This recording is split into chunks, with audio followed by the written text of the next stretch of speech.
जगतसिंहपुर जिला बालिकुदा अंचल मयूरभंज जिलार ठाकुरमुंडा निकट में पर्यटन स्थली भीमकुंड को रविवार बनभोजी करने को आसी जड़े नदीर प्रखर स्रोत में भासी जाते तेज पानी में भासी निखोज हो जाइथिबा युवक जनक निखोज होबार गोटे दिन पर सोमवार सकाळे ओड्राफ टीम और अग्निशम विभाग मिलित उद्यम कर पानी भितर बुड़ी रही शव को उद्धार कर उद्धार होता शवटी होउछि बालिकुदा अंचल नित्यानंद दास पुओ विश्वजित बयस 21 वर्ष बोली जमापड़ी।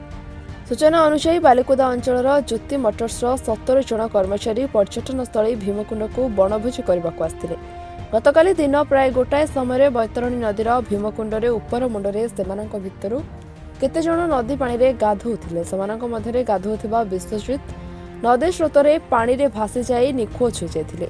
एने अन्य माने ठाकुरमुंडा थाना को सूचना देबा परे ठाकुरमुंडा अग्निशम विभाग और ठाकुरमुंडा थाना पुलिस घटनास्थल में पहुंचथिले। अग्निशम विभाग कर्मचारी माने पानी भितर पसी खोजाखोजी करबा परे विफल होइथिले। तेबे सोमवार सकाळो बारिपदारू ओड्राफ टीम पहुंची शवक को गभीर पानी भितर खोजी उद्धार करछि।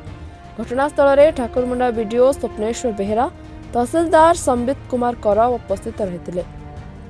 उद्धार होता शव को ठाकुरमुंडा थाना पुलिस जबत कर व्यवस्थित निमंते पठाई जमापड़ी। आमे पंचम बाटालियन बारिपदा ओड्राफ टीम आसलु। आम गत काली आमको गोटे खबर है जे भीमकुंड अंचल रे जड़े पर्यटक पिकनिक करने को आसते से समय से बुड़ी जाती आम खबर पाइलु सांगे सांग बेसरा सार आमको इंचार्ज भाव में आसिकी टीम आमर आसला। टीम आसला बेल को राति 2टा-2:30 पाखापाखि आम पहुँचलु। जेहेतु राति हो गला आम ऑपरेशन करूँ ना तेणु आईएससी मैडम पुणी सका आम भोर भोर आसिलु। आसिक सब आम जिनस रेडी कर आम स्कूबा टीम तत्परतार सहित डेड बॉडी रिकवरी कलु।